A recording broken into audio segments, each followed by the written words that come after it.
What is usually not a reason for a common cough?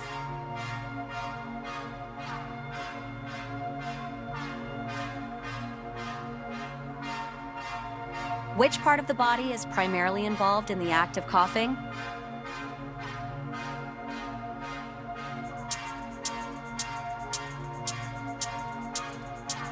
Which of the following is a natural remedy for soothing a common cough?